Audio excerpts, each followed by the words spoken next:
आणि बुलेटिनच्या सुरुवातीलाच बातमी आहे मुंबईतून अतिशय धक्कादायक अशी बातमी आहे। शाळेत खरं तर मुलांना शिकवलं जातं, पण शाळेतल्या शिक्षिकेनेच एका मुलाचं लैंगिक शोषण केल्याची घटना मुंबईत समोर आली आहे।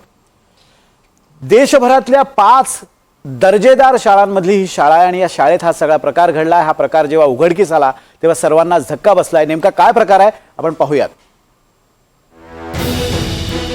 शिक्षिकाच ठेवायची विद्यार्थ्याबरोबर शरीर संबंध। मुंबईतल्या शिक्षिकेला पोक्सो अंतर्गत अटक। विद्यार्थ्याला दारू पाजून शिक्षिका करायची अश्लील वर्तन।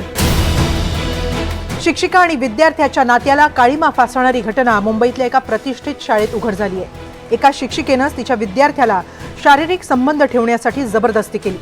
ही शिक्षिका डबल ग्रॅज्युएट आणि PhD केलेली डॉक्टर आहे।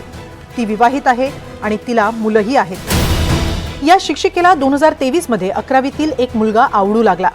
हायस्कूलमधल्या एका कार्यक्रमासाठी डान्स ग्रुप तयार करताना ही शिक्षिका त्या विद्यार्थ्याकडे आकर्षित झाली। 2024 मध्ये शिक्षिकेनं विद्यार्थ्यासमोर शरीर संबंध ठेवण्याचा प्रस्ताव ठेवला। विद्यार्थ्यानं ठाम नकार दिला। मग शिक्षिकेनं मैत्रिणीची मदत घेतली। मैत्रिणीनं विद्यार्थ्याला सांगितलं, महिला आणि मुलांमधले शरीर संबंध आता एकदम नॉर्मल झाले, तू आणि ती एकमेकांसाठीच बनले आहात। यानंतर विद्यार्थ्यानं शिक्षिकेला भेटण्याचा निर्णय घेतला। शिक्षिकेनं विद्यार्थ्याला निर्जन ठिकाणी नेलं, त्याचे कपडे काढून त्याच्याशी गैरवर्तन केलं। या प्रकारामुळे विद्यार्थ्याचं टेन्शन वाढलं होतं, त्याला नैराश्य येऊ लागलं।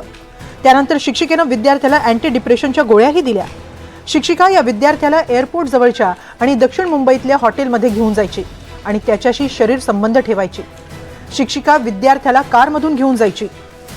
प्रत्येक वेळी शिक्षिका त्या विद्यार्थ्याला दारू पाजायची आणि त्याला शरीर संबंध ठेवायला जबरदस्ती करायची।